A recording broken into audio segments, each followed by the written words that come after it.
Hello everyone. Good evening. Welcome back once again to the channel Embrace IAS. So today we are meeting after a long time and I'm sorry for it. Serious apologies that we were late from our schedule because I was down with fever. So I couldn't conduct the classes in between. I hope you will understand. ठीक है आज हमारा जो target रहेगा that will be science and technology okay science and technology को finish करके then tomorrow I'll be giving you the document that I promised you about. Okay, it will be a summarized document, 20 to 25 pages. Okay, the document is ready. Tomorrow I'll be giving you and I'll be illustrating you in one class how to complete with this document the entire revision. Okay, so this would help you in multiple revisions of this magazine. Okay, sure. So let's start with science and technology. यही हमारा आखिरी topic बचा था social issues और ethics हम mains PYQ में देख लेंगे they are completely mains oriented material ठीक है चल so let's start with outer space governance. This is our first topic for the day. So why it is in news, the United Nations has recently released a general policy belief titled For All Humanity, the Future of Outer Space Governance. ठीक तो UN ने एक document release किया है on outer space governance. That is why this topic becomes important. What is the more things in news is the policy brief came ahead of the upcoming UN Summit of Future scheduled for September 2024 in New York. So a summit for the future, a summit of future is scheduled, which has to be conducted by UN in September 2024, and this is to be conducted in New York. So the summit aims to facilitate multilateral solutions and strengthen global governance to address the future challenges. Multilateral solutions and global governance-related solutions to the future challenges. The policy brief examines changes in outer space, such as space tourism, militarization, and an assessment of the sustainability, safety, and security impacts of these changes due to loopholes in the existing framework, right? So this policy talks about what are the changes in the outer space, what are the new technologies that are emerging in the outer space, what are the new areas that are of interest that are going on in the outer space, like the space tourism, talking about space militarization, placing weapons in the space, and it also has to make an assessment of the sustainability, safety, and security impacts of these technological changes due to the loopholes in the existing framework. Why? Because the existing framework was not adapted to these kind of new technology interventions, right? So now let's look at the opportunities in this space. So the first kind of opportunity you have is Earth observation. We have satellite data and images that enable the scientists to monitor weather patterns, temperature fluctuations, etc. Apart from this, we have communication areas. The 21st century communication networks rely increasingly on access to space-based assets, right? Direct communication through the satellites. This would help you overcome the latency problem in the communication. Why? Because communication traffic is increasing in the earth. So we are taking it directly from the satellites, right? Then satellite navigation, the use of global navigation satellite systems is vital to our global logistics chains and economic development. Then talking about science, scientific experiments in orbits have been a major driver of the growth of space sector, right? So these are the opportunities that we have. Now, what are the existing governance framework in the space sector? So in 1958, United Nations General Assembly has established COPUOS, the Committee on Peaceful Uses of Outer Space, UN COPUOS, to govern the exploration and use of space for the benefit of all humanity. Now, this has been supported in its work by United Nations Office for Outer Space Affairs, UNOOSA. United Nations Office for Outer Space Affairs is actually supporting this UN COPUOS organization that has been created in 1958 by UN. This is the international governance framework regarding the outer space. This work has led to the creation of 5 international space treaties, out of which the outer space treaty is one of the most controversial ones. So Outer Space Treaty in 1967 is the treaty on the principles governing the activities of states in the exploration and the use of outer space, including the moon and the other celestial bodies. ठीक है?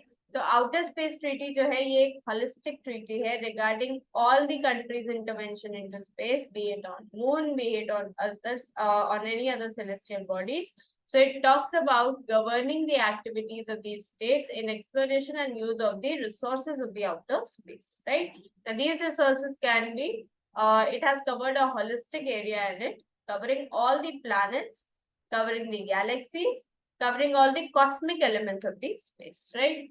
Then apart from this, we also have specific area-wise agreements like the Rescue Agreement of 1968, which talks about agreement on the rescue of astronauts, the return of astronauts, and the return of objects launched into the outer space.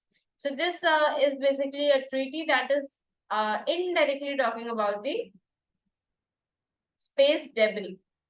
Indirectly, ठीक है, directly तो कोई treaty बात नहीं करती है space debris की. We'll see it later. What is the space debris? Basically, space debris जो होता है, that is the weird out material. जैसे some satellite has been launched into space, some artificial satellite has been launched into space. Now, after the time of the satellite gets over, the satellite does not come back on the Earth, rather it explodes in the space itself. So it has certain smaller particles that are accumulating in the space because of this wastage of the satellites that is being created. Okay, that is space debris. So rescue agreement talks about the rescue of astronauts, the return of astronauts, and the return of the objects that have been launched into the outer space. Then talking about Liability Convention 1972, this is the Convention on International Liability for the damage caused by the space objects. Okay, so it talks about the liability of the country that they are causing because of the objects that they are launching into the space. Then there's Registration Convention of 1976, which is the Convention on Registration of Objects launched into the outer space. So this convention basically talks about registering these objects that are being launched into the outer space. Then comes the Moon Agreement of 1979, which talks about, it is an agreement governing the activities of states in the moon and the other celestial bodies. So this is specifically for the moon. Now, India is signatory to all 5 of these treaties, but has ratified only 4. India has not yet ratified the Moon Agreement. Okay? This is more important in news. Why? Because India is regularly sending missions like Chandrayaan. Currently, we are at the stage of Chandrayaan 3. Okay? Like in India has not yet ratified the Moon Agreement. Okay? So 5 agreements are total, which have been as a result of the deliberations by UN Committee on Peaceful Uses of Outer Space. Now, despite this international mechanism, why do we need a new mechanism? First is resource activities. There's not an agreed international framework on the space resource exploration, exploitation, and utilization, or a mechanism to support its future implementation. Space mining will be one of the major focus area of commercial space activity in the coming decades. Now, see, what is the problem? Number one is that we don't have a mutually agreed international framework, right? So these are certain treaties that is not obligatory on any nation to accept it. It's on their voluntary choices. If they want to be a part of this treaty, they can be one, right? But there is no mutually agreed international framework to which all the countries do agree or all the countries have an obligation to agree with. Right. So number one, we don't have such an obligatory treaty or an obligatory deal in case of outer space. And moreover, with times, we are moving towards more resource-rich activities in the space, like the space mining. Okay. Then coming on to space debris, it is a challenge that will be compounded by the large number of satellites being launched into the low Earth orbit. There is not at present any international mechanism or body to monitor the space debris or facilitate its removal. So instead of the any like combined treaty on international arena, there are several private sector firms that are working in this area of the space debris. Then the third thing is space traffic coordination. So at present, national and regional entities coordinate space traffic with different sets of standards and modes of interoperability. This relative lack of coordination widens the gap for the countries with less space capacity, making it harder for them to operate their limited space assets in an increasingly complex environment. So what happens is, since the space traffic coordination is taken at national and regional levels in each country, right? So it is country specific. Making it country specific, what happens, the countries with lesser capacity of exploring the space, it becomes more harder for them to get into this arena. Why? Because the policies are not wholesome, the policies are not combined or holistic. Rather, they depend on each nation's individual capability. The prevention of conflict in the outer space, additional normative frameworks are needed to prevent an extension of armed conflict into the outer space and prevent the weaponization of outer space. Now see, the countries, rival countries like China, Russia, US, these are the ones that are like having a margin over all other countries when it comes to the outer space, right? But these are some of the countries which are very vital enemies of each other, right? So this can result in weaponization of space or in placing military usage weapons and military usage resources into space. Okay, so that will become one of the problem. Why? Because space is a global common. Okay, space is a global common. It's a thing that each one of us have a right on. Not alone a rival country to destroy another rival country can play with the lives of millions of people on the earth, right? So space is a global common. That is the reason why we need a new framework. Then the increase in satellite launch, there has been an exponential increase in satellite launches over the past decade, driven by both government and private sector participation. Now, more satellites means more wastage into it. More wastage means more space debris. And more space debris, then it will create problems in the space in future for some of the necessary satellites also. A stage will come that even the necessary satellites would not be placed in the space. Then moving on further, recommendations given in the policy brief. So new treaty for peace and security. So what the policy brief has recommended is, wait for a second, guys. So what are the recommendations that have been given in this policy brief are? Number one, UN recommends that now you need a new treaty for peace and security of the space arena. Okay. Since we have seen a holistic mutually agreed treaty ki presence it is absent. So we need a new treaty for peace and security of the space. Then space debris removal should be focused. Space traffic management should be included in it. Space resource activities should be cross-checked, right? So, wait for a second. Yes, then it talks about inclusiveness in the space governance. Okay? Sure. So, the next thing that we have to see is United Nations Office for Outer Space Affairs. What is it all about? Initially, it was created as a small expert unit within the UN Secretariat in 1958 and was established in its present form in 1993. 102 countries are members of it, and the objective was to foster global cooperation, peaceful utilization and exploration of outer space, as well as effective application of the space science and technology to achieve sustainable economic and social progress. Okay. Functions are, it has to assist any UN member state to establish a legal, wait for a second. Yes, to establish a legal and a regulatory framework to govern the space activities and strengthens the capacity of developing countries to use the space science technology and applications for development. So this is all about it. UNOSA हमने देखा था. It is the helping agency that is helping in that treaty of UN which has come up with the 5 different agreements. ठीक है? All those 5 agreements are important for you, as well as this UN-USA and UN-COPUSA is also important. Okay?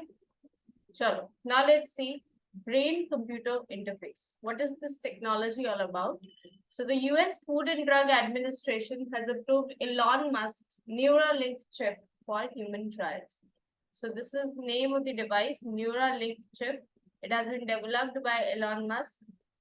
So this has this has received the approval for human trials by US Food and Drug Administration, right? Now, what is it? It is a kind of next generation brain implant with at least 100 times more brain connections than the devices that are currently approved by FDA.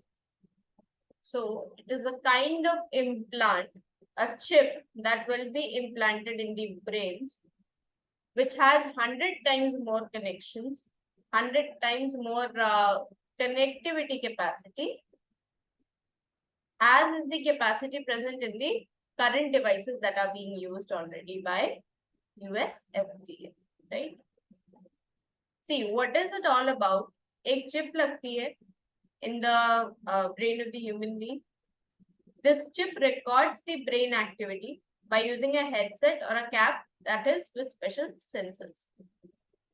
Then brain activity is processed using a computer to identify the user's desired action. So once the entire activity of the brain is recorded in that chip, then that activity is processed using a computer. This computer decides what is the user's desired action out of the impulses that are emerging from his brain.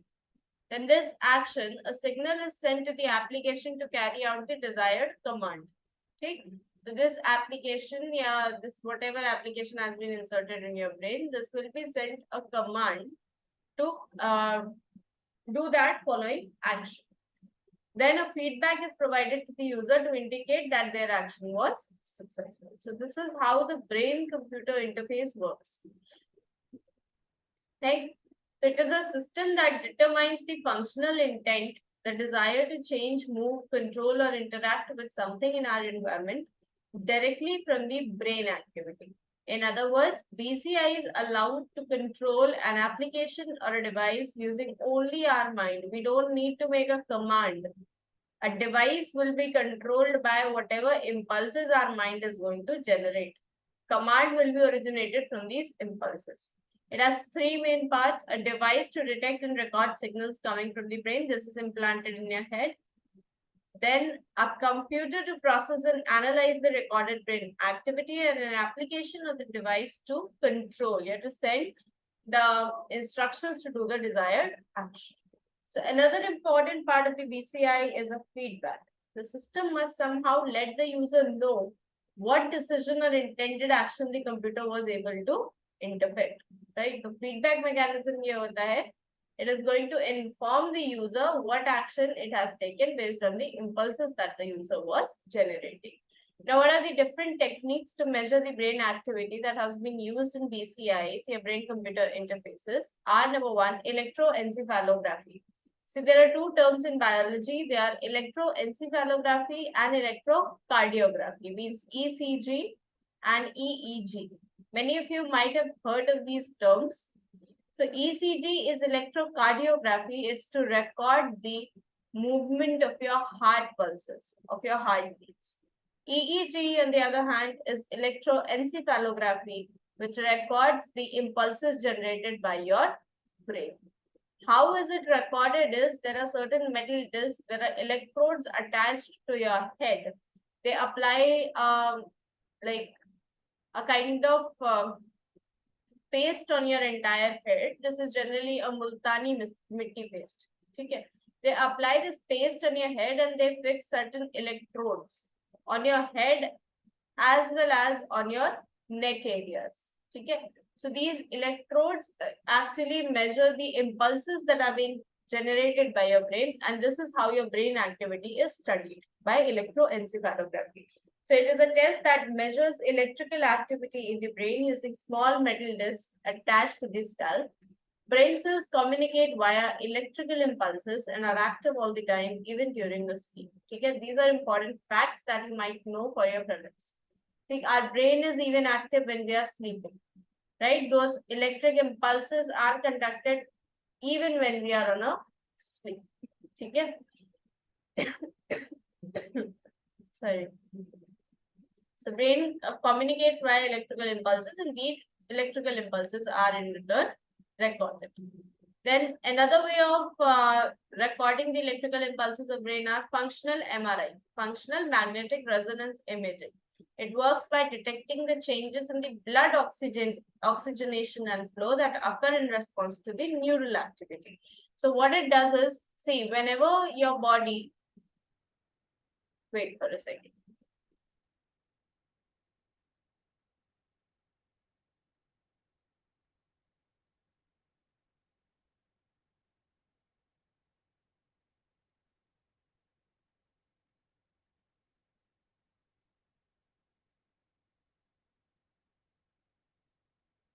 Yes.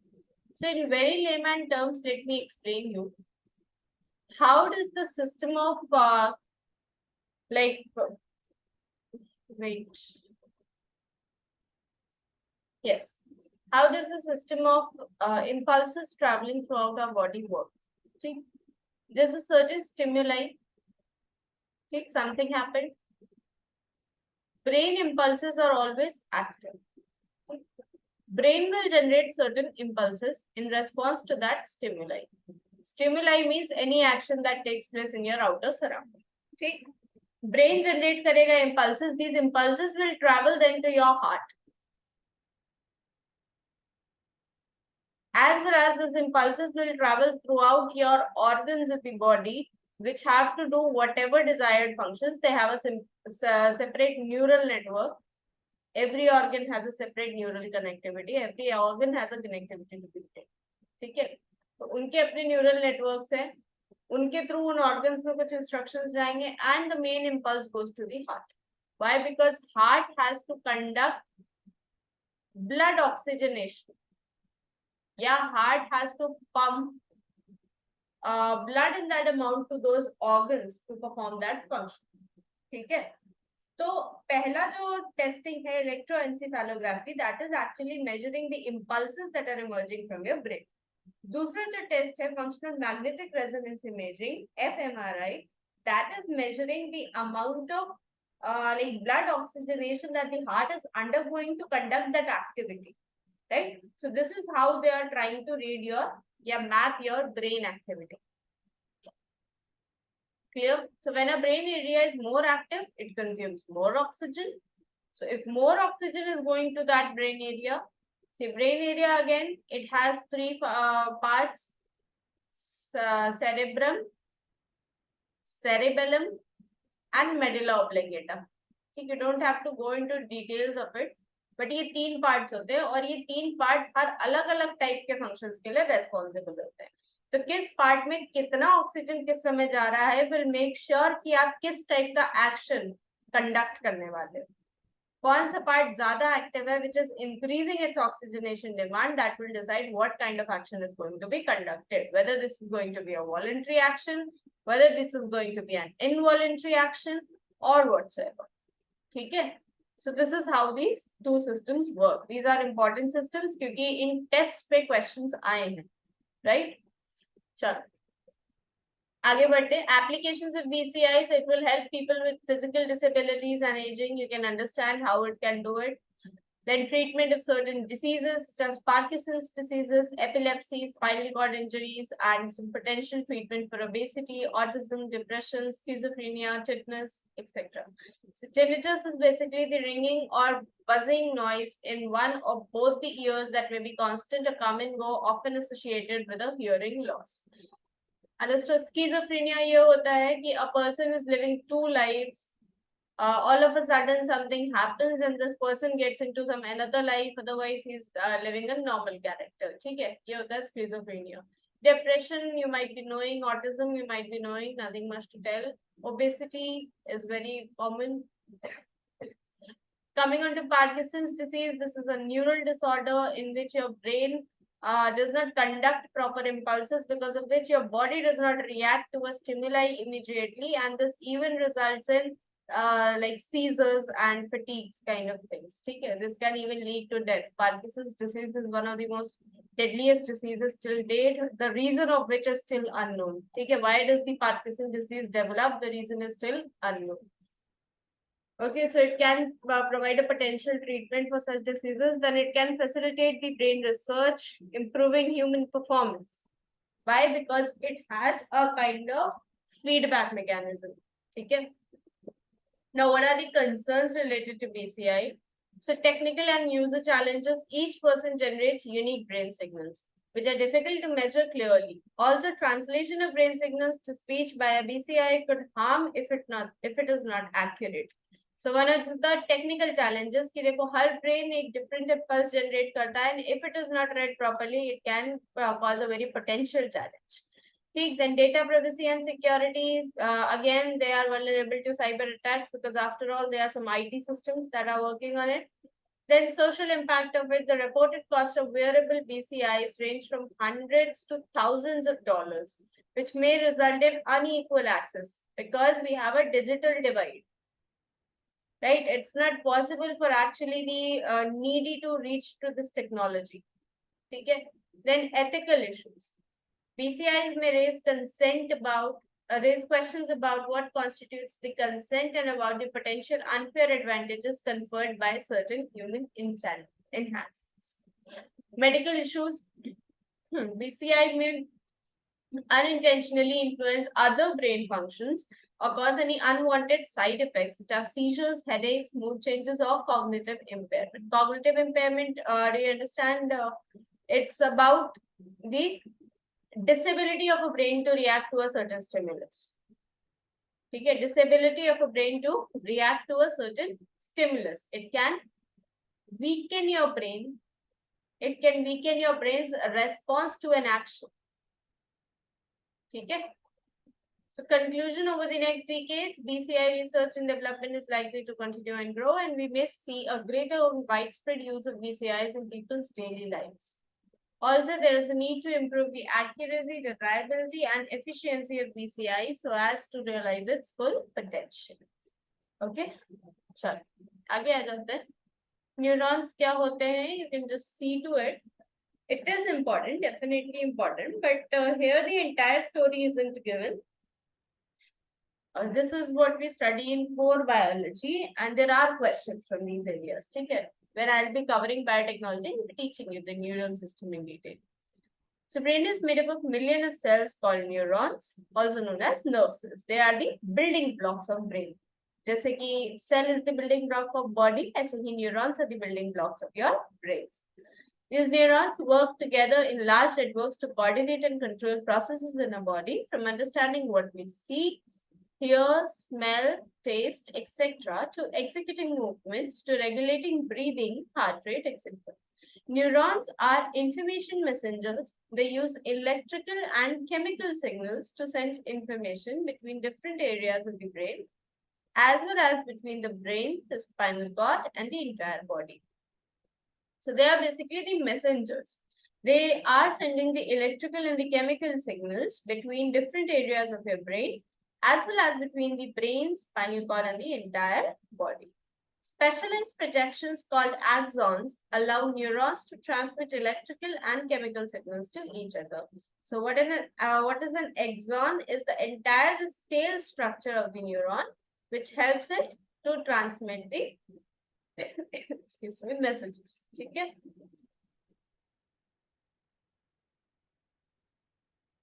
Neurons can also receive these signals via root-like extensions known as dendrites. So इनके ends पे जो root-like extensions होते हैं, इनसे they basically receive the signals.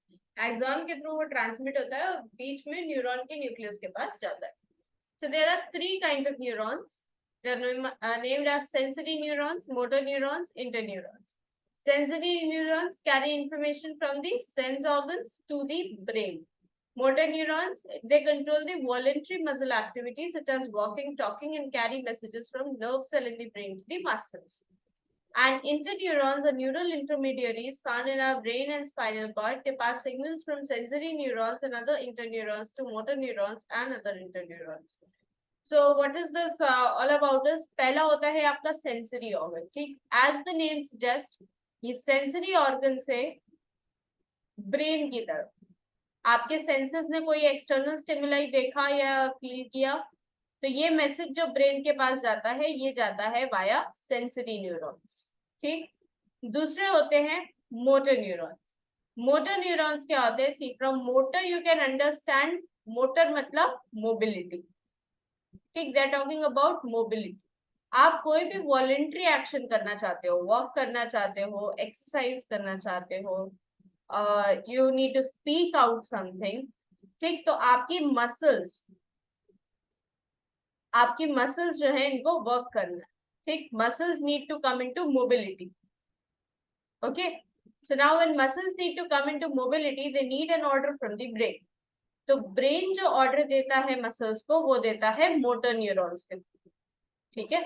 Sensory neurons क्या होते हैं? जब आपके सेंस ऑर्गन्स बाहर से कुछ सेंस करते हैं and they conveyed to the brain, so it is conveyed via sensory neurons. Motor neurons क्या होते हैं? When you want to make some amount of physical activity, your brain commands you to do that activity and that command comes in the form of a motor neuron. Interneurons क्या होते हैं? So interneurons are basically the intermediary neurons that are present between your spinal cord and the brain at several spots, जो कि coordinate करते हैं sensory neurons और motor neurons की activity. Understood? So this is all about neurons. Apart from this,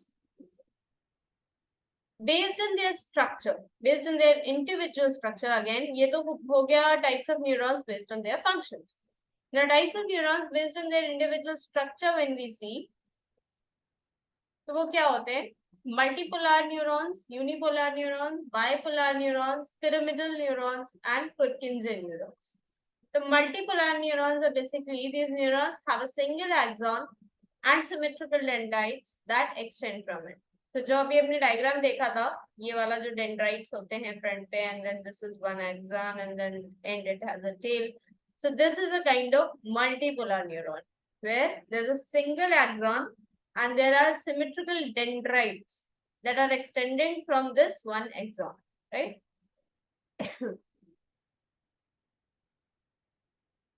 Now, in this unipolar neuron, what happens? It's usually found in an invertebrate species. They have a single axon. Axon देखो multipolar में भी single होता है, लेकिन इसमें symmetrical dendrites होते हैं. इसमें क्या होता है? इसमें एक single thread है.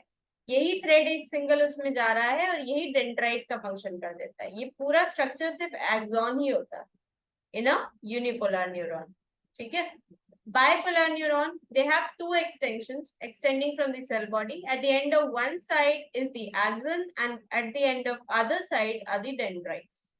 एक तरफ आपके ये dendrites grow कर रहे होते हैं, this goes as dendrite, and other side पे आपका ये axon का terminal होता है, ठीक। So this becomes a bipolar. देखो multipolar क्या होता है? axon बीच में चल रहा है, they have symmetrical dendrites attached to that axon itself. उसी एक्सॉन के through out the structure dendrites attached होते हैं। बाइपोलर क्या होता है? एक तरफ एक एंड पे डेंड्राइट होता है, दूसरे एंड पे एक्सॉन होता है। यूनिपोलर क्या होता है? पूरा ही जो स्ट्रक्चर होता है वो एक्सॉन ही होता है, वो सिंगुलर स्ट्रक्चर होता है, ठीक। पिरामिडल न्यूरॉन्स क्या होते हैं? These neurons have one axon but several dendrites to form a pyramid type of shape, ठीक। एक्सॉन एक ही है लेकिन ये सेवरल डेंड्राइट्स ऐसे निकल रहे हैं, so they are forming a kind of pyramid. Purkinje neurons, they have multiple dendrites that fan out from the cell body. These neurons are, so they have multiple dendrites that come out from the cell body itself, and these neurons are inhibitory neurons, meaning they release neurotransmitters that keep other neurons from firing. तो Purkinje neurons जो होते हैं, इनमें क्या होता है? इनमें axon का कोई स्ट्रक्चर नहीं होता. They are just this is the cell body and it has multiple dendrites out of it, and they are basically inhibitory in nature. Why? They release neurotransmitters and these neurotransmitters prevent the other neurons to be emitted. ठीक है? तो they are inhibitory in nature. Purkinje neurons, इन्हीं neurons का जब access हो जाता है, so this Purkinje neurons का access cause to Parkinson's disease. क्यों हो जाता है ऐसा? The reason is still unknown in medical sciences, but इसका reason यही है. ठीक है. So done with it. Now next is the gravitational waves. Scientists recently have unveiled evidence that gravitational waves are permeating the universe at lower frequency, creating a cosmic background hum. So first of all, what is the news is all about? That the gravitational waves are basically permeating the universe at lower frequencies. And by doing this, they are creating a cosmic background. So let us see what are the gravitational waves. They are basically the ripples in the fabric of space-time caused by the most energetic events in the cosmos, such as black hole mergers and neutron star collisions. So the most like major events, the major events that occur in the space or that occur in the cosmos, they generate a huge amount of energy. From this energy results the gravitational waves. So they are a kind of ripples that are produced in the space due to some major activities. These are gravitational waves. Think activities like great black hole mergers or the neutron star collisions. Most powerful gravitational waves are created when objects move at very high speeds. Their presence was first given by Einstein in his theory of relativity. Gravitational waves were first detected in 2015 using an experiment involving LIGO detectors, laser interferometer gravitational observatory detectors. क्या होते हैं ये LIGO detectors? None of your concern. You don't need to remember it very well. बस इतना पता होना चाहिए कि LIGO detectors का work क्या है. तो it is to measure the gravitational waves. It is to detect the gravitational waves in the universe. ठीक है. इसलिए आई सेड कि इसका मैकेनिज्म इंपॉर्टेंट नहीं है क्योंकि अभी तक लीगो पे स्पेसिफिकली यूपीएससी ने क्वेश्चन नहीं किया. अब सिंस स्पेसिफिकली लीगो पे क्वेश्चन नहीं आया है, तो फर्स्ट टाइम जब भी ऐसे किसी टर्मिनोलॉजी पे क्वेश्चन आता है, जैसा कि सीक्वेंस रहा है यूपीएससी प्रीलिम्स का, तो अगर फर्स्ट टाइम ऐसे किसी सीक्वेंस पे क्वेश्चन आता है तो बेसिकली उनके बारे में सिर्फ इतना पूछा जाएगा आपसे कि ये टेक्नोलॉजी किस पर्पस के लिए. ठीक. अगर लीगो पे क्वेश्चन आ गया होगा, then the entire mechanism has been important for you. ठीक. बट नहीं आया है तो you just need to remember कि LIGO का जो काम होता है that is to detect the gravitational waves. Gravitational waves क्या होती है? तरह की ripples generate होती हैं यूनिवर्स में by certain major events जो कि large amount of energies release करते हैं. Gravitational waves heavy कब हो जाती हैं? तो gravitational waves heavy तब हो जाती हैं when the two objects are at a very high speed. ठीक है. तो LIGO डिटेक्टर से जो हमने पहली बार ग्रेविटेशनल वेव्स डिटेक्ट की थी, they were in 2015. But those waves were of a higher frequency, believed to be produced by the merger of two relatively small black holes that took place around 1.3 billion years ago. But now problem क्या है? अब जो problem आ रही है that is regarding the low frequency gravitational waves. पहले तो ये देख लेते हैं what are high and lower frequency gravitational waves. Higher frequency gravitational waves come from smaller pairs of black holes zipping around each other rapidly in the final seconds before they collide. While the lower frequency black holes are thought to be generated by huge black holes at the heart of galaxies, up to billions of times the mass of the sun, that lumber around each other slowly and have millions of years to go before they merge. तो lower और higher frequency gravitational waves में अंतर क्या है? Lower frequency gravitational wave ये होता है कि जो जल्दी से कोई कोलिजन हो गया, दो स्मॉलर ब्लैक होल्स थे मिलके they made a greater black hole. ये कोलिजन जल्दी से हुआ and it released a high frequency gravitational wave. लेकिन लो फ्रीक्वेंसी ग्रेविटेशनल वेव के साथ प्रॉब्लम क्या है? It is believed, it is yet believed, ठीक है, it is not established but it's believed कि ये दो larger black holes हैं that are moving towards each other in this massive galaxy and they have a large time They have a large time before they actually collide and make a massive black hole. इस large time में वो throughout this time low frequency gravitational waves generate कर रहे हैं. Why? Because they are constantly in a movement और ये movement वो ripples generate कर रही है. ठीक है? How the scientists detected low frequency gravitational waves? For discovering low frequency gravitational waves, the researchers used 6 radio telescopes around the world to study objects called pulsars. India's giant meter wave radio telescope Pune was among the world's 6 large telescopes that played a vital role in providing the evidence. Other 5 are located in Germany, UK, France, Italy, and Netherlands. Important for you, all the 5 countries are very important. ठीक है? India का GMRT भी वहां पे present था. तो हमने क्या पढ़ा? We tried to study the objects known as pulsars. क्या होते हैं ये pulsars? So pulsars are the distant, rapidly rotating neutron stars that emit pulses of radiation observed from the Earth as bright flashes of light. These bursts take place at extremely precise intervals, and therefore scientists use pulsars as cosmic clocks. Pulsars are used as cosmic clocks by the scientists. This is important fact for you.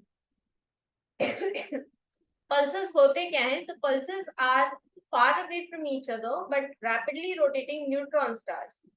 Since they are rotating, they are emitting some pulses of radiation, which is observed from the Earth as bright flashes of light. After examining pulses over a period of 15 years, it was noted that some of the signals from these neutron stars arrived a little early, while the few others were late. The discrepancy ranging in the millions of seconds. Scientists have proposed that the observed inconsistencies were due to the deformities caused in space-time by these gravitational waves. Okay? So while they were studying pulses, what they recognized कि कुछ emissions जो थे वो बहुत जल्दी आ जा रहे थे, but कुछ emissions थे जिनको आने में time लग रहा था. However, they were coming from a similar source.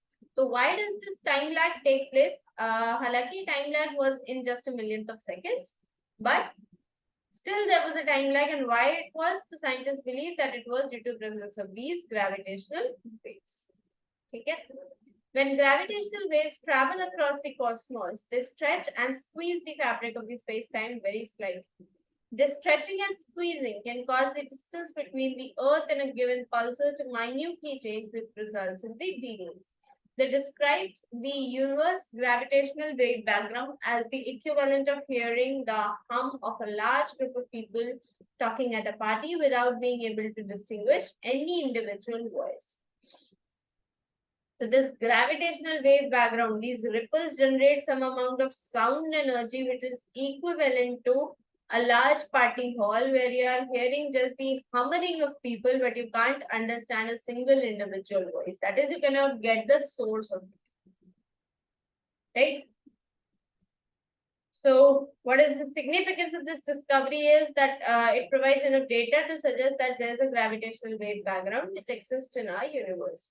It will help the scientists to expand their knowledge about the nature and evolution of the universe. It will help to answer mysteries about the nature of merging supermassive black holes, such as how common they are, what brings them together, what other factors contribute to their coalescence. Okay. Now coming on to giant meter wave radio telescope. Now why this telescope becomes important is क्योंकि ये इतना बड़ा mission था to study these gravitational presence of gravitational waves, low frequency gravitational waves. And in this mission, where 6 countries were collaborating, India का GMRT उन 6 large telescopes में से था. So this is why this fact becomes important for you. So GMRT is an instrument for studying astrophysical phenomena ranging from the nearby solar system to the edge of the observable universe at a low radio frequency. Meter wavelength part of the radio spectrum has been particularly chosen for study with GMRT because man-made radio interference is considerably lower in this part of spectrum in India. It is operated by the National Center for Radio Astrophysics Pune, which is a part of Tata Institute of Fundamental Research. It's an indigenous project.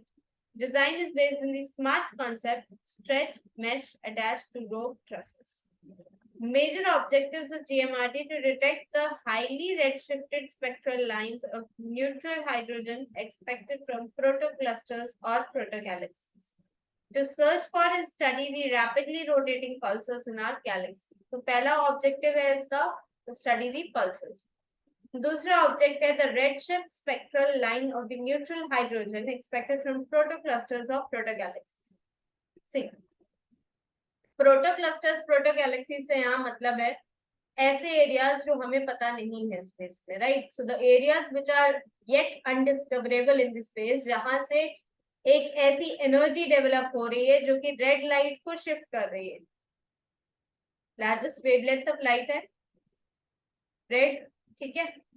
उसमें अगर एक shift observe हो रहा है वो अगर considerable distance से shift हो रही है, it is because of certain energy that is coming from these sources. Redshift phenomena basically proves the continuous expanding of universe. ठीक है? तो अगर ये शिफ्ट हो रही है तो किसी एनर्जी के प्रेजेंस से शिफ्ट हो रहा है, and that energy is coming from, it is believed that it is from certain protoclusters or protogalaxies. We don't yet know about it. ठीक है? Some scientific results from GMRT, it has mapped the distribution of atomic hydrogen gas from the host galaxy of the past radio burst for the first time. A new pulsar has been discovered in the globular cluster NGC 1851. Solar and coronal hole related observations, radio signal originating from atomic hydrogen in an extremely distant galaxy. Study of radio galaxies, quasars, etc.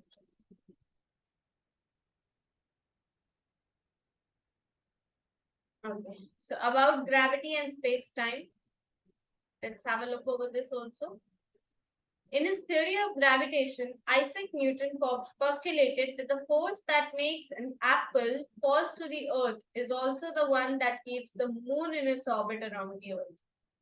This force he proposed was proportional to the mass of the two bodies and inversely proportional to the square of the distance between them. However, it does not say about why two bodies are attracted to each other. Also, it fell short of telling how gravitational force exerted on two bodies seemed to be propagating instantaneously over large distance without any delay at all. These were addressed by Einstein in his general theory of relativity. So when Isaac Newton proposed the gravitational force, he said, the gravitational force is the one that is making an apple that is on a tree to fall on the ground, but this is the force that is actually making the moon to remain in the universe. Why? Because moon के ऊपर जो universe की तरफ से force मिल रहा है, वो gravitation उसको neutralize कर रहा है, right? लेकिन ये जो आइजैक न्यूटन की थ्योरी थी, this could not explain that why the two bodies are attracted to each other, and it also could not explain that how this gravitational force is working without a time lag, without a delay. Okay, so this all was explained by Einstein in his general theory of relativity. He had already shown with special relativity that space and time were not independent entities but had to be woven together as space-time.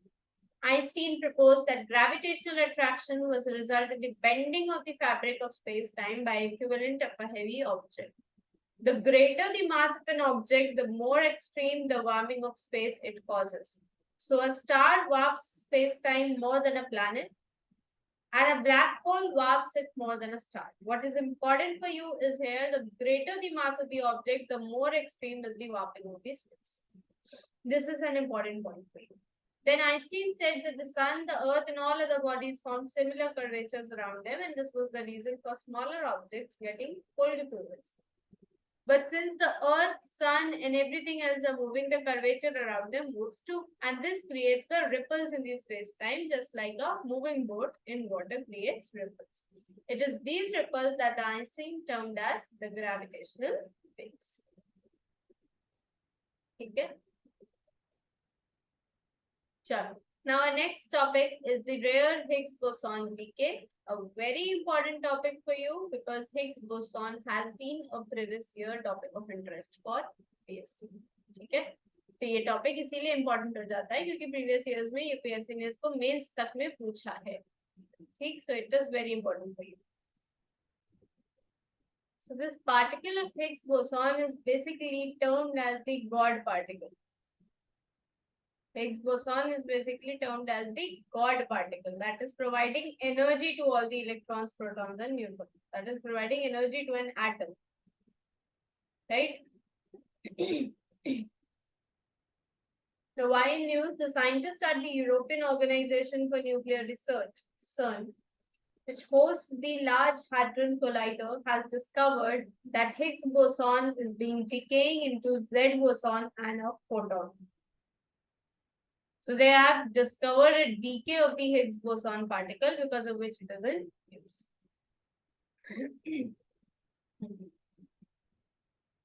So first of all, let us see what is this European Organization for Nuclear Research, CERN.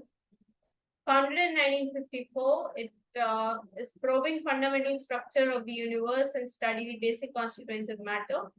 23 members to perform research in fundamental physics. Mission is to provide a unique range of particle accelerator facilities. Its flagship accelerator, Large Hadron Collider, to its maximum potential. Key achievements: Higgs boson was discovered by them. W boson, Z boson, LHC, and World Wide Web are the key achievements of this organization. Let us see what is the Large Hadron Collider. It is the world's largest and most powerful particle accelerator, set up in 2008 at CERN near Geneva. LHC consists of a 27-kilometer ring of superconducting magnets to boost the energy of the particles along the way. And the particle beams traveling close to the speed of light are collided inside the LHC. So it basically is a kind of particle accelerator that is accelerating the speed of the particles traveling in space. About the discovery. So this is a very rare decay process that tells us important things about the Higgs boson as well as our universe. The decay was reported in the ATLAS and the CMS, general purpose detectors of the Large Hadron Collider of CERN. So if it comes, what is ATLAS and CMS related to?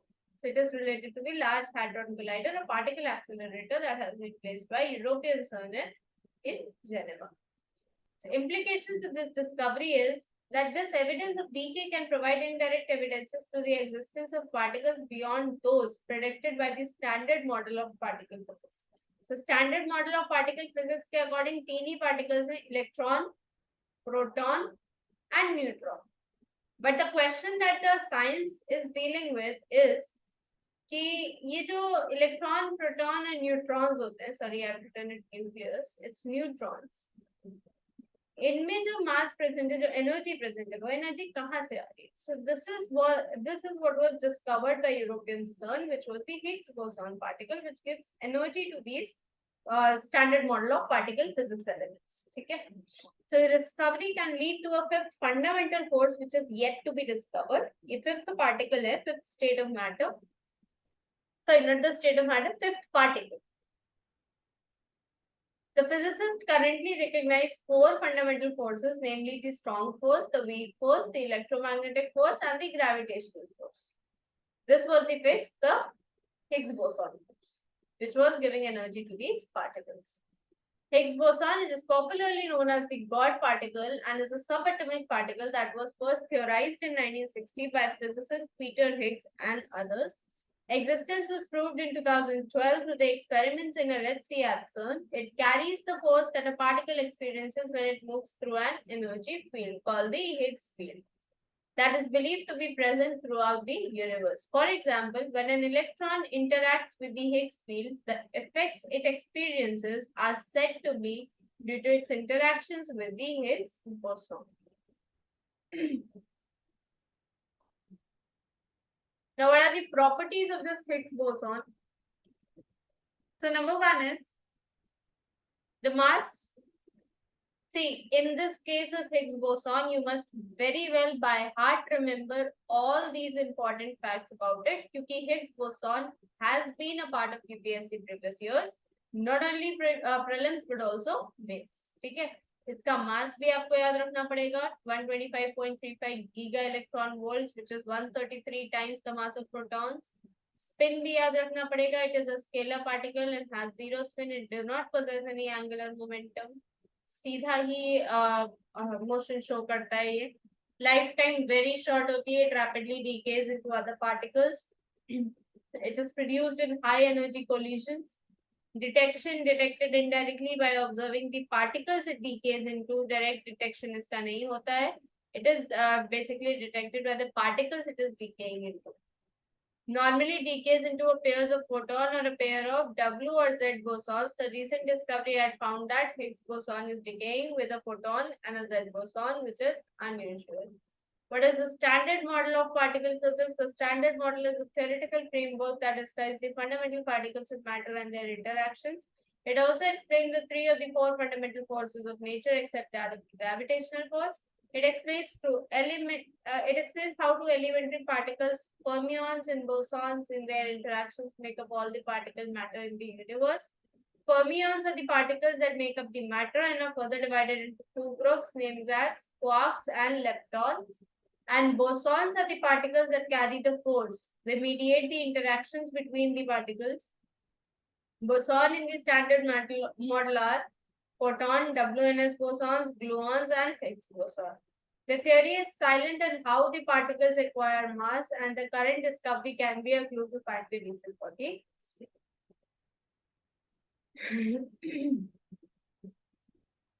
Coming on to the next, a fixed dose combination drugs. Recently, Ministry of Health and Family Welfare has prohibited the manufacture, sale, or distribution of 14 fixed dose combination medicines.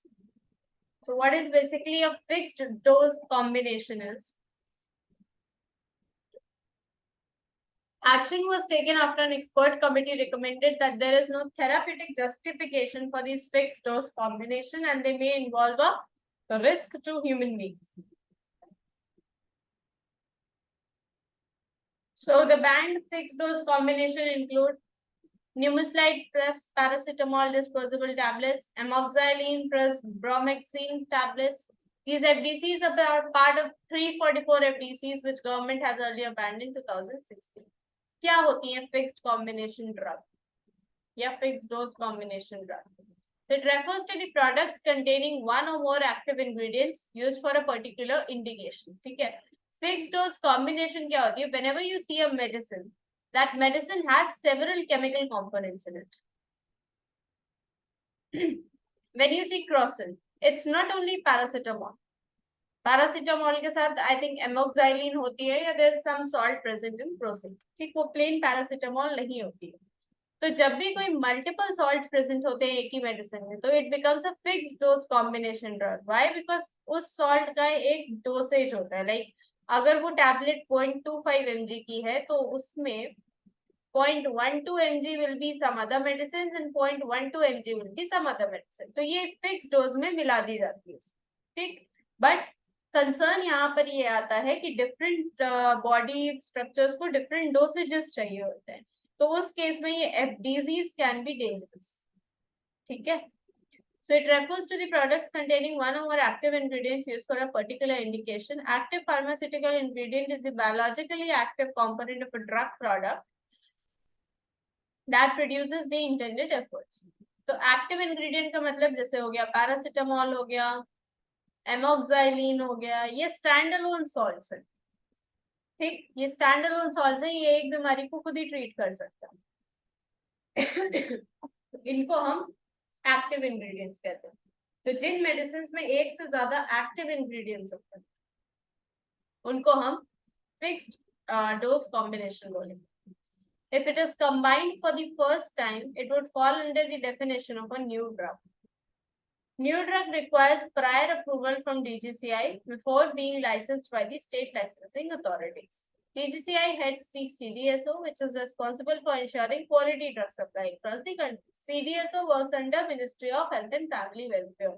तो जब भी कोई नई drug आती है उसको DGCI का approval चाहिए होता है.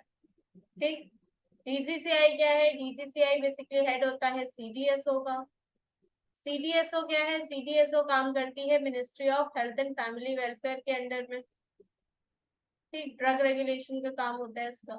DGCI से अप्रूवल के बाद स्टेट लेजिस्लेटिव अथॉरिटी से अप्रूवल मिलता है या स्टेट लाइसेंसिंग अथॉरिटी से अप्रूवल मिलता है.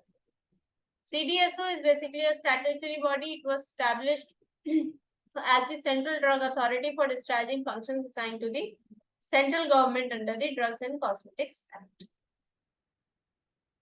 Now, what are the merits of using fixed dose combination? Advantages over a single entity preparation, such as increased efficacy or a reduced incidence of adverse effects, reduced cost due to proportional mixing of various drugs, simpler logistics of distribution relevant to situations of limited resources. Then it can be used in treatment of infectious diseases. It has been seen particularly useful in the treatment of infectious diseases like HIV, malaria, tuberculosis, where giving multiple antimicrobial agents is the norm. So instead of giving 8 to 10 tablets to a patient, you can give instead 2 to 4 tablets, which will work of these 8 to 10 sorts. ठीक, तो several antimicrobial agent से क्या होता है, antimicrobial resistance develop होता है, तो वो ना डेवलप हो, इसीलिए हम एक फिक्स डोसेज में दे देते हैं. So this is one of the merit. It is used in chronic conditions, especially when multiple disorders coexist in a person. Then it has also improved. Wait for a second. Yes. So it has also improved the patient adherence. That is, FDs can reduce the pill burden for the customers, and thus they will improve the adherence. That is, it will improve the medicine taking behavior of the patient. Chalo, let us see some related news. Fixed retail price for the essential medicines. NPPA has fixed the retail price for 23 formulations, including the medications to treat diabetes and high BP. It has also revised the ceiling price of 15 scheduled formulations under Drug Prices Control 2013. Regarding drug price control in India, drug approval का हमने देख लिया procedure क्या है. अब drug price control का procedure क्या है? तो MOHFW draws up a national list of essential medicines for price control. These essential medicines automatically come under drug price control order. The National Pharmaceutical Pricing Authority, which is an independent body in Ministry of Chemicals and Fertilizers, has to enforce these price controls. It also has to monitor the availability of drugs, identify the shortages, collect, maintain data on production, exports, and imports, and market share of the individual companies in these essential medicines. Okay? So this is how the drug price regulation mechanism goes on in India. Now, what are the demerits of using fixed dosage combinations?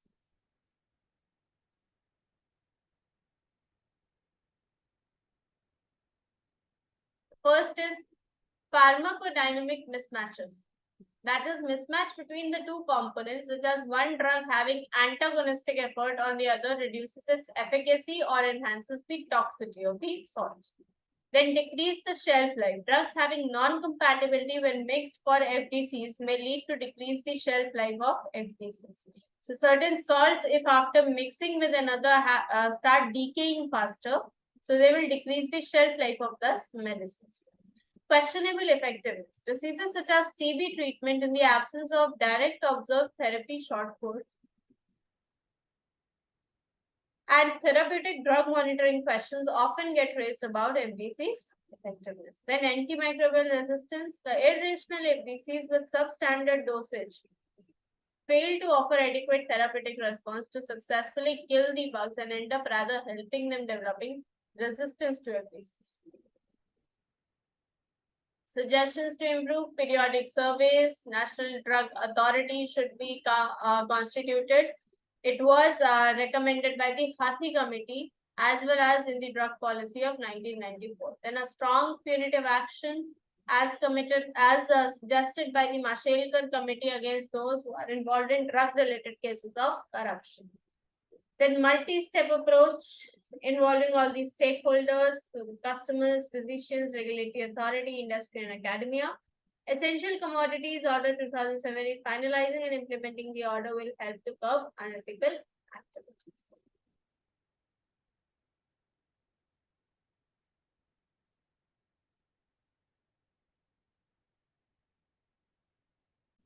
Coming on to our next topic for today, it's sickle cell anemia. Again, an important topic because this has been a topic in UPSC previous year's questions. Okay? So why in news? Prime Minister of India has launched the National Sickle Cell Anemia Elimination Mission in Madhya Pradesh. क्या होता है sickle cell disease? So sickle cell disease is basically a hereditary disorder. ठीक, so first of all you must know it's a genetic disease. ऐसे नहीं होती है. It's a genetic pass on disease. ठीक, hemoglobin disorder होता है जिसमें आपकी RBCs जो होती है वो गोल की जगह sickle shape की हो जाती है. So the amount of blood that they carry and the amount of blood that they transport reduces. इसके अलावा वो ब्लड वेसल्स में क्या करती हैं, जाके ये सिकल शेप जो सेल बॉडीज है ये ब्लड वेसल्स में स्टिक हो जाती है. स्टिक होने की वजह से ये फर्दर जो हेल्दी आरबीसीज भी हैं उनके फ्लो को भी एब्रप्ट कर देती है. ठीक है, this is how this disease encapsulates a person, right? So sickle cell disease is a type of hemoglobin disorder, inherited blood diseases that affect how the oxygen is carried in the body. SCD is characterized by modification in the shape of the RBCs from a smooth donut shape into a crescent to the half moon shape. Misshaped cell lack plasticity and can block the small blood vessels, impairing the blood flow. This condition leads to shortened RBC survival, subsequent anemia, often called the sickle cell anemia. Common symptoms are jaundice, liver, spleen enlargement. Stem cells of bone marrow transplants, hemophagocytic stem cells transplant are the only cure for this disease. So only cure are the stem cell, the bone marrow transplants, and hemophagocytic stem cell transplant are the only cure, but they involve the significant risk. India is the second worst affected country in terms of predicted births with sickle cell anemia. That is, chances of being born with this condition are very high in India. Sickle cell disease among the tribal population. In India, SCD is more common in the tribal populations because of malnutrition. Tribes like Pawara, Bhil, Madhya, Gond, Pradhan from Maharashtra have a very high prevalence rate. Tribal areas were endemic to malaria for many years, leading to many deaths. Thus, as an evolutionary trait, their RBCs were becoming sickle-shaped. This led to high susceptibility to SCD. As per a screening exercise conducted by the Ministry of Tribal Affairs, 20% of tribal children with sickle cell disease would die before reaching 2 years of age. Ministry of Health and Family Welfare Tribal Health Expert Committee report has listed SCD as one of the 10 special problems in tribal health that affect the tribal people. देखो होता क्या है, this is the inheritance carrier map. This is core biology basically. You don't need to understand into that depth of it. But होता क्या है, जैसे ये है female and ये है male, right? अब now this male is a sickle cell anemia carrier. Half body अगर affected है तो मतलब he is just a carrier. He does not have this disease, but he has the gene that carry this disease. लेकिन इसकी body में ये gene recessive है, dormant नहीं है, तो इसके पास वो डिसीज नहीं, राइट? लेकिन ये कैरी कर रहा है इस disease. Similarly on the other hand we have a female again which is a carrier of sickle cell anaemia, affected नहीं है. लेकिन जब ये मेल और फीमेल साथ आएंगे तो इनके जो ऑफस्प्रिंग्स होंगे उनमें से जो प्रोबेबिलिटी बनती है that is regarding 2 offsprings will again be carriers. ये फर्दर जाएंगे जिस भी मैरिज में, तो ये कैरियर्स अगर ऑपोजिट साइड में किसी कैरियर से इनकी मैरिज होती है या ऑपोजिट साइड में किसी हेल्दी पर्सन से भी अगर इनकी मैरिज होती है तो जो बच्चा बॉर्न होगा वो कैरियर भी हो सकता है एंड वो इन्फेक्टेड भी हो सकता है. सिमिलरली यहाँ जो ऑफस्प्रिंग होंगे इसमें एक तो इन्फेक्टेड ऑफस्प्रिंग आएगा, ओके, और 2 ऑफस्प्रिंग्स हो सकते हैं. मींस ये प्रोबेबिलिटी है, राइट? प्रोबेबिलिटी हो सकती है कि 2 chances में there will be carrier offsprings, and there's a very less probability, only 1%, only 1/4 of the probability is that a person will be without any disorder. 2/4 probability है that a person will be having a disorder, and again 1/4 probability है that a person will be completely having that disorder, and 2/4 probability है that a person will be carrying that disorder. ठीक, तो completely disorder free is just 1/4 probability of such an offspring. Now, regarding what is the elimination all about, the objective is to provide affordable and accessible care to all sickle cell anemia patients to eliminate SCD before 2047. ये याद रखना है, timeline क्या है. 3 pillar strategy अपनाएंगे हम. Health promotion, prevention, holistic management. Beneficiaries, entire population from 0 to 18 years and shall incrementally include the entire population up to 40 years as a part of National Health Mission. Initially focus hoga 17 states with a higher prevalence of SCD, including Gujarat, Maharashtra, Jharkhand, Rajasthan, MP, Chhattisgarh.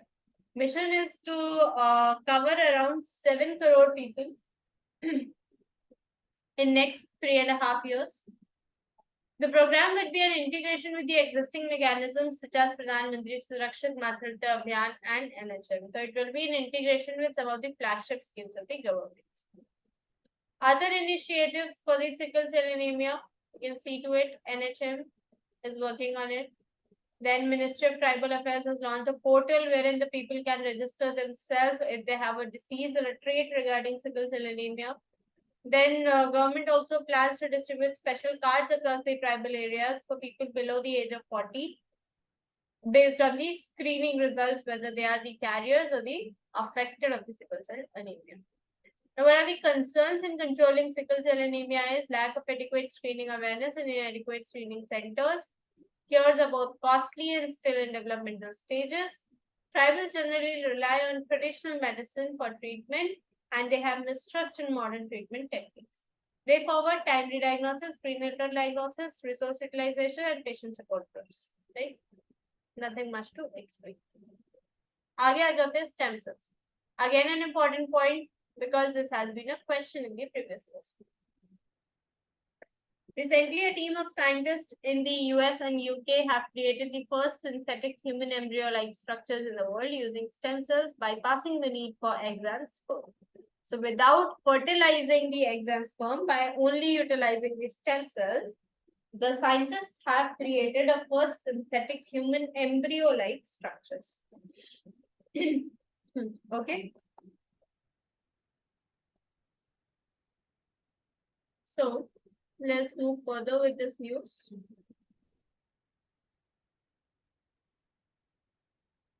These synthetic embryos resemble natural embryos in the earliest stages of human development. They lack a beating heart at the beginnings of a brain, but they contain the cells that would give rise to placenta, yolk sac, and the embryo. These models, this is an important point, they do not have a heart and they do not have a brain development. However, the entire complete body is developed and they can even give rise to a placenta and a new embryo. So these models would help scientists understand the impact of genetic disorders and the biological reasons behind the recurrent miscarriages of the women.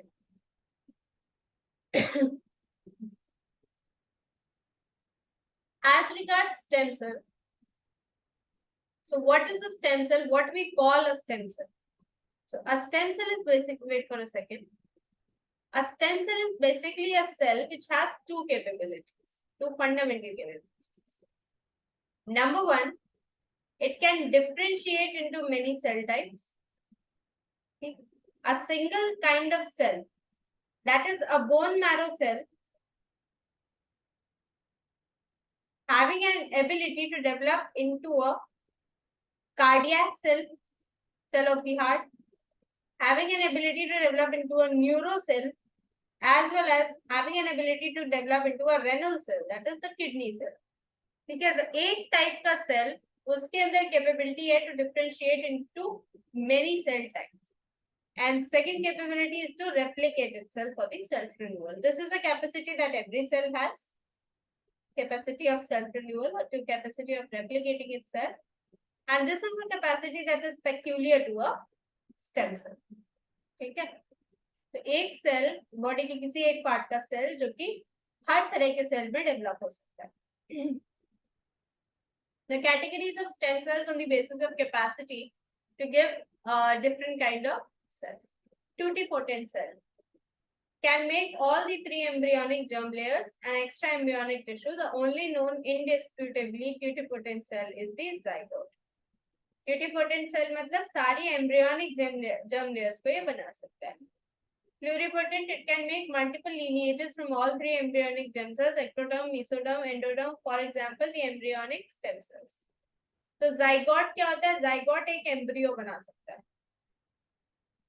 ठीक, सारी embryonic layers बना सकता है. Embryonic stem cell क्या होता है? ये हर kind of like every kind of cell को birth दे सकता है. Multipotent, it can make at least two different lineages, usually from the same embryonic germ. For example, hematopoietic stem cells can give rise to different blood cells, white, red, and platelets from the blood lineage. Understood? So it can make at least two different lineages. Unipotent, example, skin cell that can produce only one cell type but have the property of self-renewal that distinguishes them from the non-stem cells. तो ये सिर्फ skin cell को ही prepare कर सकता है, एक ही cell को prepare कर सकता है, लेकिन फिर भी ये नॉर्मल सेल से अलग है क्योंकि इसमें एक सेल्फ रिन्यूअल की कैपेसिटी होती है ऑन वेयर एंड टियर. ठीक है.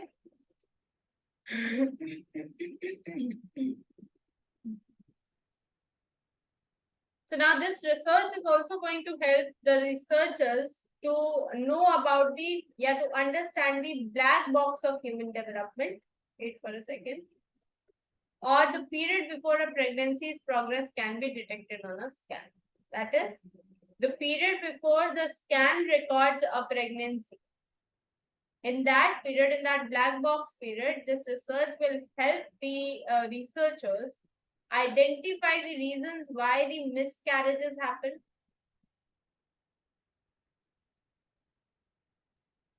and why the pregnancy fails, why a mother fails to conceive. Okay. Relevance of stem cells in biomedical research and therapies, understanding the nature of diseases. Then it can be, wait for a second. Then it can be used in stem cell therapy. Then it can be used in toxicology. Drug side effects can be tested using stem cells. There are challenges related to it. What are the challenges? Ethical concerns. Ethical dilemma involving the destruction of a human embryo and differentiation potential of iPSCs, which can be used in human reproductive cloning. If you are trying to develop a human embryo synthetically, it will result in cloning. Safety concerns. Due to higher differential rates, stem cells have a much higher probability of accumulating genetic mutations. So it can lead to tumor growth or the growth of a cancer. Immune rejection. There are issues with the post-transplant rejection of embryonic stem cells since they cannot be used from a patient's own cells. आपके खुद के cell में से stem cell निकाल के वो आपकी body में यूज नहीं करेंगे. They can use it from a different body they are going to use it. So it can also lead to immune rejections. Understanding the stem cells mechanism is important. Apart from this, there are legal issues. That is, synthetic embryos to be planted into the patient's womb is currently illegal. Other issues, they are highly expensive and difficult for developing nations to keep pace with the technological advancements. Way ahead, you can read it out, nothing much to explain. Okay. Coming on to our next topic, which is lab-grown diamonds. Recently, Indian Prime Minister, during a state visit to USA, gifted a 7.5 carat eco-friendly lab-grown diamond to the First Lady of US. Now, what are lab-grown diamonds? They are artificially manufactured diamonds through crystallization of pure carbon with the same physical and chemical properties as the natural diamonds. The first LGD was created in 1954 by the scientists at General Electric Research Laboratory in New York, USA. So we are gifting actually to USA something that was invented in USA. They are commonly used for industrial application due to their hardness and strength. They are ideal for use as cutters and in other tools and machines that require these properties. So you actually don't require real diamonds to purchase for that purpose. In electronics, pure synthetic diamonds are used as heat spreaders for high power diodes, laser arrays, and high power transistors due to their excellent thermal conductivity. India produces over 3 million lab-grown diamonds, 15% of the global production. India is the largest producer of lab-grown diamonds through CVD technology and contributes to nearly 25% of the global LGD production. This is an important point for you. The government has introduced various measures to promote the growth of lab-grown diamonds, including the elimination of 5% tax on the lab-grown diamonds.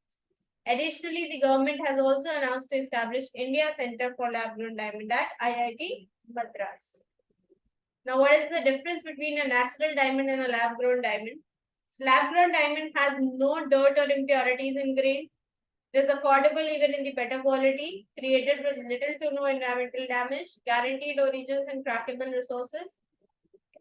Natural diamonds will have impurities. Okay, you have to make it clean. It will be expensive because of the hard mining process. Mining natural diamonds causes water pollution. Okay, again, lab-grown diamonds have no environmental damage. Natural diamonds can come from conflicted regions. Okay, but here they are nothing this kind of thing. They are prepared synthetically inside a. So what are the methods of production of lab-grown diamonds? High temperature, high pressure method. This method requires extremely heavy presses that can produce up to 7,30,000 psi pascals of pressure under extremely high temperatures, at least 1500 degrees Celsius. Usually, graphite is used as the diamond seed.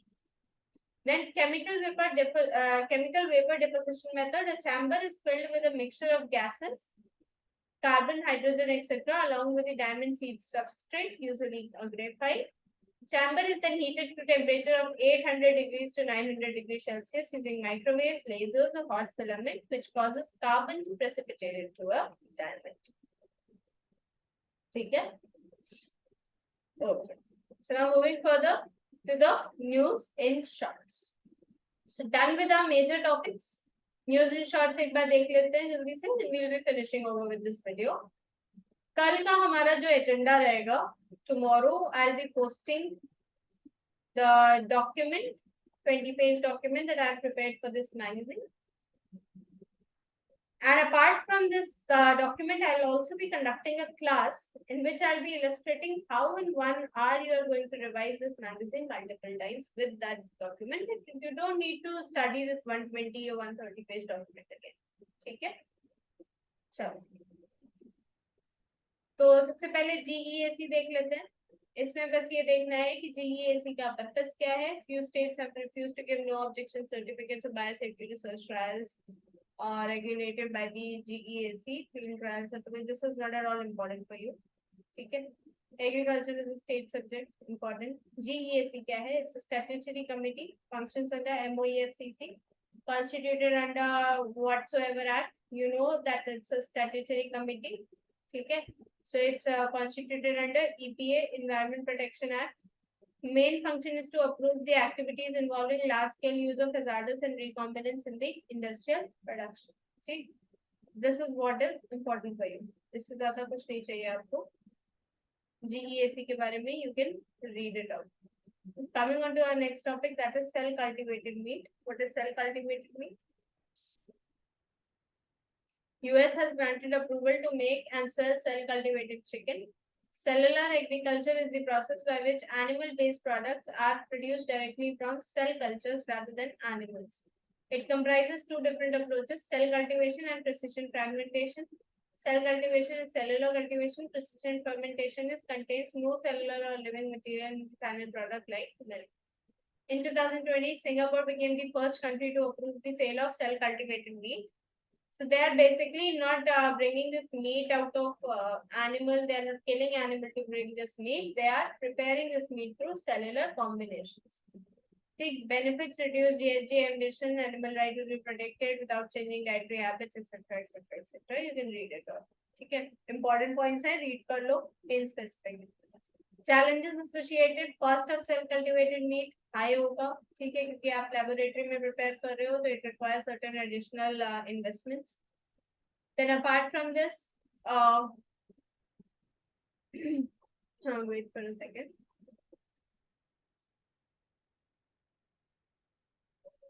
Then what will be the other concerns are, it can have certain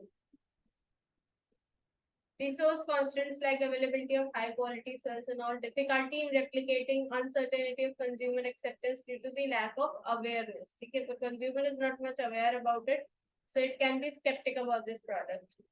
So we will take cells from live animal, then stem cell from that cells would be extracted.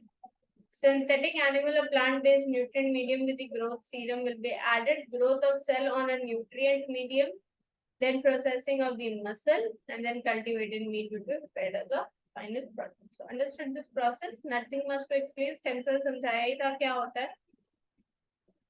Then next is mRNA vaccine. So India's first mRNA vaccine gets DGCI approval. Gemcovac OM mRNA COVID-19 booster vaccine have been received emergency use authorization by DGCI. तो अब उसको एक final approval मिल गया है. It is a lyophilized freeze-dried vaccine stable at 2 to 8 degrees Celsius, delivered using a device called TROPIS. TROPIS uses the technology that provides liquid at high pressure to deliver vaccines throughout the skin without utilizing needles.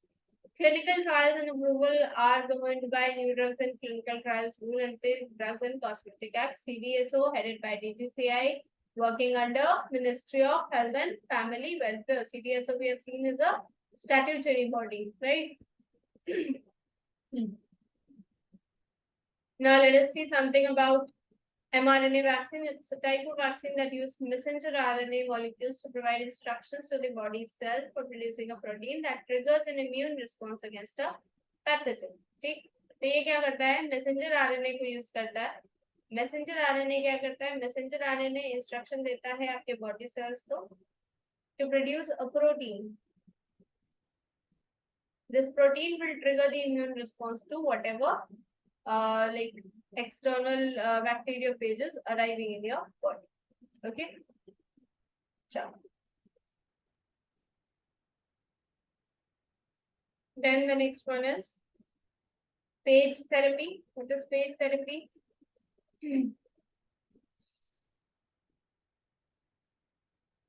A study found out that public accepts use of bacteria killing viruses, phage therapy as an alternative to antibiotics. Due to improper use of antibiotics, there has been increase in antimicrobial resistance. So increasingly, people are moving towards an alternative to antibiotics, that is bacteriophages, to control the bacterial diseases. So by 2050, antibiotic resistance will result in death of the 10 million people from drug resistance diseases everywhere. Bacteriophages or phages are actually the viruses that infect and replicate only in the bacterial cells. Phage therapy involves using phages to treat the bacterial infections. These viruses will be used to treat the bacterial infections. How we are going to use this? The bacteriophages were basically discovered by what and what is not important for your UPSC. ठीक, other state exams के लिए important है, याद कर लेना, but not much important for UPSC. In contrast to many antibiotics, which remove harmful bacteria while simultaneously decimating the microbiota, each phage has evolved to more narrowly target bacterial strains of the species. Significance: unlikely to damage human cells since they can replicate. The initial dosage can be relatively small. Inherently non-toxic as they are made up of nucleic acid and proteins. Challenges: lack of clinical trials, time-consuming process, finding right phages, difficulties in patenting phages as they are natural entities. So, not much explanation required. दूसरा topic देखते हैं अपना, जो कि है leptospirosis. Again an important term. Terminology science and tech में बहुत important होती है. So with the onset of the monsoon, leptospirosis disease का जो threat है that has increased. Zoonotic bacterial disease है, Biobacterium Leptospira interrogans or Leptospira. It's a contagious disease in animals, but occasionally transmitted to humans in certain environmental conditions. Carrier includes rodents, cattle, pigs, and dogs. Prevalent and warm in humid countries and in both urban and rural areas. Symptoms mimic those of dengue, malaria, and hepatitis. Zoonotic disease है, bacterial है, among the animals contagious होती है, लेकिन humans में certain environmental conditions में फैलती है, right? Captagon pill. Captagon pill is a highly addictive amphetamine type of drug which is produced mainly in Syria. It is to stimulate the central nervous system for boost of energy, a kind of, you can say, a kind of drug can be given to boost the energy of a person. Stay awake for longer periods and produce a feeling of euphoria. That is a complete, entire different world. It has been widely consumed by Islamic State and Syrian fighters. It is actually a counterfeit version of a medicine with the same brand name, first produced in 1960s and was banned in 1980s. Original Captagon contained phenethylene, a synthetic drug of phenethylamine family to which the amphetamine also belongs. Simply stimulator tablets होती हैं, ठीक, to give you special high amount of energy. Phonons, the scientists have successfully split phonons, demonstrating their quantum properties and ability to manipulate and control the quantum states. They are quasi-particles that represent collective vibrations of atoms or molecules in a solid material. Achievement may lead to development of sound-based versions of quantum computers or extremely sensitive measuring devices in future. Presently, the linear optical quantum computing uses photons, that's particles of light, as qubits. Both photons and phonons are of central interest to quantum computing research. However, studying phonons is challenging due to their susceptibility to noise and issues with scalability and detection. See, अंतर क्या है photon और phonon में? The basic differences: phonons are basically the particles of light energy. Photons, and phonons are the particles of sound energy. Okay? This is the cardinal difference between the two. बाकी सारे differences you can read out. Nothing much to explain. ठीक है? Then coming on to Project Tara. Alphabet, a parent company of Google under Project Tara, is currently deploying their light beam internet technology in India, Africa, and other locations. Project Tara kya hai? It uses the free space optical communication technology, where free space acts as a communication channel between the transceivers that are in line of sight. It uses the beam of light to deliver high speed, high capacity connectivity over long distances. It can transmit data at high speeds of up to 20 Gbps bidirectional through up to 20 kilometer distances. FSOC refers to outdoor optical wireless large communication, where short distance largely indoor OWC is called light fidelity or light fidelity. Basically, it is using the free space optical communication, where the space is going to act as a communication channel. Okay, so it's a kind of light beam internet technology. That is, with the light energy, we are integrating the internet technology. Cable communication will be reduced. Okay.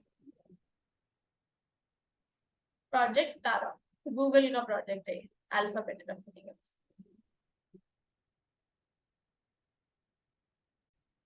Coming on to the next topic, Hiroshima AI process, HAP. At the recent G7 summit hosted by Japan, leaders initiated HAP to regulate artificial intelligence. Hiroshima AI process is for AI, established through a G7 working group in cooperation with OECD and Global Partnership on AI. With the help of HAP, G7 countries could move towards a divergent regulation based on shared norms and rules. तो कुल मिला के OECD, G7 and GPAI के contributed efforts से it is going to create a Hiroshima AI process, a kind of framework. A framework for submarine cable landing in India. So TRAI has basically released recommendations on licensing framework and regulatory mechanism for submarine cable landing in India. Framework will ease the rules for setting up submarine cable landing stations in India. In August 2022, the Department of Telecom sought such recommendations while highlighting various concerns related to submarine cables and cable landing stations. They're laid on the ocean floor and digitally connect the countries. Kul mila ke, what is this all about is now they are spreading the cable network below the seas. And in the spreading of cable network below the seas, now they require certain amount of regulation. For those, the guidelines are being brought in, right? Next is the coronal mass ejections. Scientists have spotted a coronal mass ejection, a solar eruption that maintains constant temperature for 6 years. Scientists from Aryabhatta Research Institute found that the core of CME that occurred in 2017 has maintained a constant temperature. Placed in Nainital, it's an autonomous institute under DST, Department of Science and Technology. Highlights of the findings, the scientists have observed that despite the core expanding, which usually leads to cooling, temperature remained constant. Density of the core decreased by about 3.6 times as it moved outward. Expansion of the core behaved more like an isothermal process, that is constant temperature, rather than an adiabatic process where the heat exchange occurs. Significance of finding, it will improve the understanding of how the eruptions can impact the communication system. India's first solar mission, Aditya L1, will provide more data about CME's thermodynamic properties in the inner corona. CME is basically a giant cloud of solar plasma dredged with the magnetic field lines that is blown away from the sun, often during strong, long-duration solar flares and filament eruptions. It contains particle radiation, mostly proton and electrons. Additional information, this Betelgeuse is important for you. It's the 7th brightest star in the sky, discounting the sun, is spotted in the constellation Orion. It's not in our constellation, it's in the constellation of Orion. Also called as Thiruvathirai or Ardra in Indian astronomy. Star in its late carbon burning stage, it has already consumed both hydrogen and helium, so it is going to be a dwarf star. It's going to become a dwarf star. Where it would consume all the elements of the periodic table, the gravity would compress the core and turn it into a neutron star or a black hole. Terminology important है कि Betelgeuse क्या है. Then the next topic is Geminid meteor shower. Parker Solar Probe reveals mysterious origin of Geminid meteor shower. Meteor shower कब होता है? Happens when the Earth passes through the path of a comet. When this happens, the bits of comet debris create streaks of light in the night sky.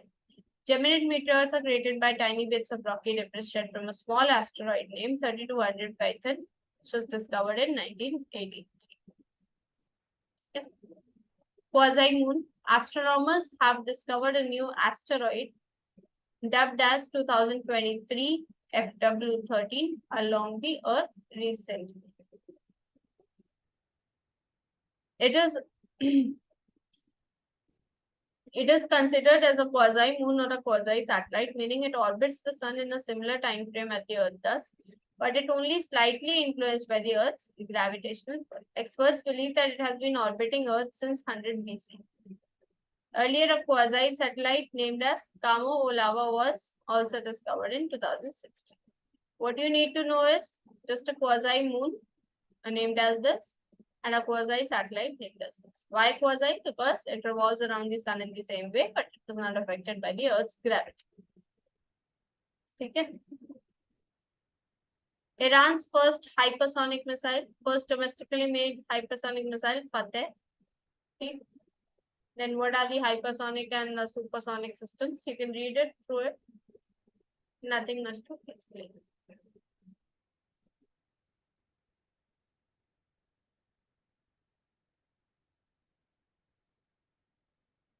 Titanic submersible. This was very much in news. All of you might have heard about it. If not heard about it, start reading newspapers. Okay, this is the news that you must know about. So US Navy said that it detected sounds consistent with an implosion shortly after the submersible lost contact during a descent to Titanic wreck. So certain people have decided, some businessmen or owner of a company which was planning this tourism, underwater tourism, they all were going by a submersible to see the Titanic wreck, and the submersible was not found and it did not return to the surface. All of them were dead, and a huge operation was carried on. After 3 to 4 days, it was declared that that submarine had imploded. Not exploded, it has imploded. Explosion होता है कोई चीज जब बाहर की तरफ फटती है, and implosion होता है जब कोई चीज अंदर की तरफ force लग के, because of high pressure under the water, and the submersible was made up of carbon nanoparticles, it has imploded. ठीक है. So this was all about this news. You can read it. ठीक है, next चीज आ जाते हैं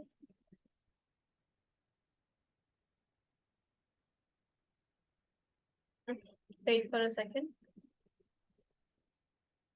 Yes. Centralized Laboratory Network, Indian Council of Medical Research Institute of Virology has joined the centralized laboratory network that works to test vaccines that can be used during pandemic or epidemic disease outbreak. This is basically a network that works to test the vaccines. It is a part of the Coalition for Epidemic Preparedness Innovation and the largest global group which has standardized methods and materials for testing. As CLN members, each institution will support the rapid development of novel vaccines against a future disease X. Inter-epidemic periods, facilities will support vaccine development against the priority diseases like chikungunya. So it's a vaccine development network. Then the SITE program, strategic interventions for green hydrogen transition. What is basically green hydrogen is? Green hydrogen is produced by using renewable energy. That is, it is produced by electrolysis of water. And this electrolysis के लिए जो electrical energy आती है, that is from the renewable energy resources. ठीक है? That is all about green hydrogen. तो SITE program जो है ये green hydrogen को promote करने के लिए है. क्या है इस program में? You can read it out. Then next is, wait for a second.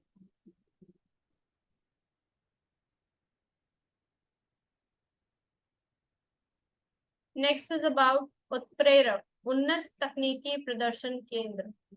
Ministry of Power ने establish किया है to accelerate adoption of energy efficient technologies set up by Bureau of Energy Efficiency. ठीक है? Program है again of the government. You know, need to know the ministries and the nodal agencies.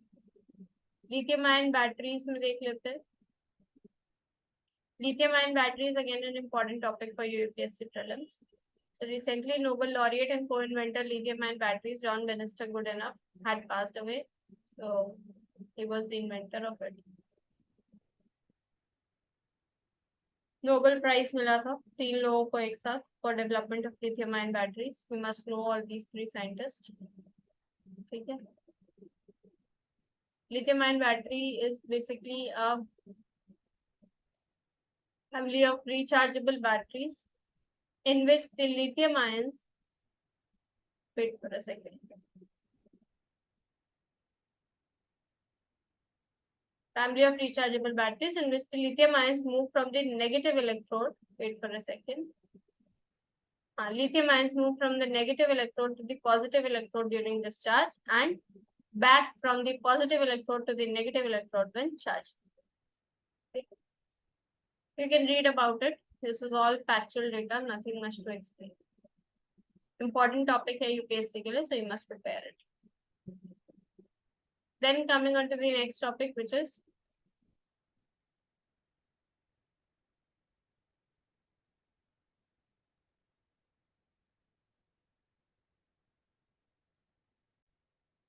Hiral-Bose liquid. What is this? A completely new state of matter. अभी हमने solid liquid gas के अलावा एक matter ढूंढा था, which was plasma.